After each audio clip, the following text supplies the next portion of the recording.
اوکې نن راځو وایو چې څنګه USB فارمټ کولی شو. ګورئ مختلف دوه طریقې دي. اصلا کې موږ په CMD باندې وایو شو. یو غلط داسې طریقه ده چې تاسو راشئ دلته ودرېږئ فارمټ باندې کلیک کوئ. کوم ډول فایل سیسټم باندې فارمټ کوئ FAT32 دا موږ ویلي دي کنه انټرفیس باندې فارمټ کوم نوم کوم ورته ورکوم نه ورکوم د خپل سٹارټ کوي او د دې سٹارټ باندې کلیک کوئ نو دا به څنګه شي تاسو را فارمټ شروع کړئ. خو نه موږ وایو چې CMD نه ز فارمټ کوم نو سٹارټ تراشه CMD ولي کارن از ایڈمنسټریټر کا د دې نه څنګه وکا د دې نه یس کا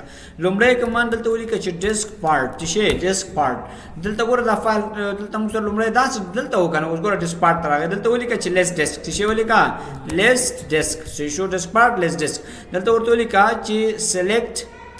سلیکټ ډیسک کوم یو ډیسک 1 چې شو سلیکټ ډیسک 1 ډیسک 1 سره سلیکټ شو کنه دلته ګورئ گایز تاسو به د زیرو بیخي نه قطعا باید د زیرو انتخاب نه کړئ ځکه چې د زیرو تاسو د کمپیوټر ټول عمومي ډیټا ده چې په دې کې موږ سره ګورو د وینډوز هم پراته ده او د هر څه پراته نو تاسو کې چیرې دا وګورئ کنه نو ټول ډیټا نه د کمپیوټر تاسو خالی شي او ډیټا به نه ډیلیټ شي صحیح ده. نو سلیکټ ډیسک 1 ور باندې کلیک کوم ځل ته راځم ته مکلین یې کړه چې وکا کلین صحیح ده دا سره څنګه کا کلین د دې نور تاسو لږ انتظار ورته وکړئ چې کلین یې کړه تر راشي ورته ولیکئ چې کریټ د سپیل کې به فرق نه کوي हमारा partition create partition سره کوم پرایمری سی شو کریټ پارټیشن پرایمری دا جوړ شو کنه دلته ورته راشي فارمټ یې کړه سر شیو کا فارمټ FS معنا فایل سیستم د کوم یو ورکم یو فیټ موږ ویلو یو انټرفیس موږ ویلو نو NTFS چې شي انټرفیس سره کوم کویک سی شو فارمټ کا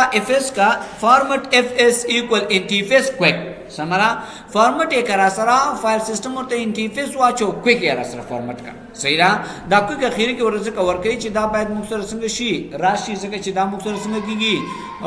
کویک چې موږ سره راشي په تیزی سره فارمټ کوي دې نه انټر کلیک کوي چې اوکې انټر لکه صبر ورته وکړئ نو ګوره دې نه بس هغه کوم فارمټ چې وي هغه به د دې نه شروع شي. زه به راشم کنه دا به درته په دې پینټ کې ولیکم سمره دا کوم کمانډونه چې کوم کمانډونه استعمالیږي لومړی موږ سره شي دی ډیسک پارت تر سره سی شو بیا دې زنروسا لیس ډیسک تر سره سی شو ډیسک select disk کوم یو select disk 1 for example کوم یو چوسې شو د نورسته شری کلین دی سره بل شری create partition primary سره کوم primary سی شو PRIMARY create partition primary دا واخ کنه د دې نورسته create partition primary نورسته فارمټ کرا سره فارمټ FS equal interface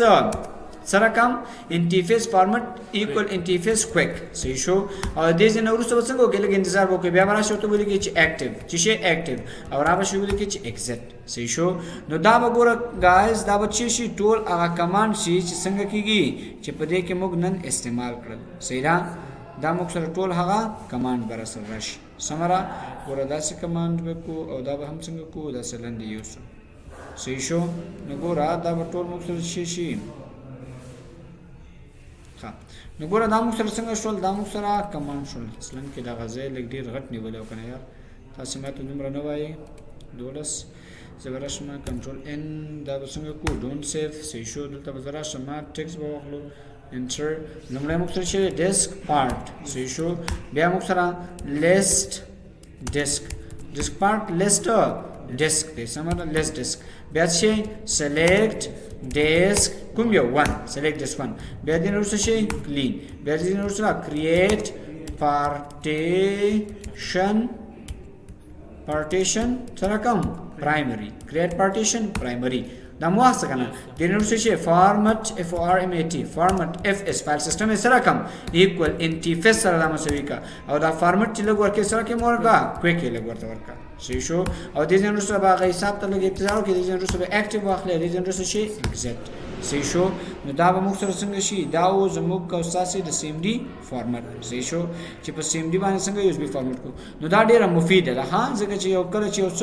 دا ډیر قوي اندازه باندې څنګه کیږي فارمټ کیږي زبره شمه دلته ګورم موږ سره سلفي سره څنګه شو پوره شو دې نن روسه چې کله دا سلفي سره پوره شو چې لیکما اکټیو چې شي اکټیو او دې نن روسه موږ سره ایگزیټ نو تاسو ګورئ او ځکه چې بل ایگزیټ ورکم CMD نه به مې باسي د سپیسي تر ازما ورته مرا شا دا ډرایو نو ګور دا موږ سره څنګه شو په CMD باندې فارمټ شو دا په CMD باندې څنګه فارمټ کیږي اساسي یو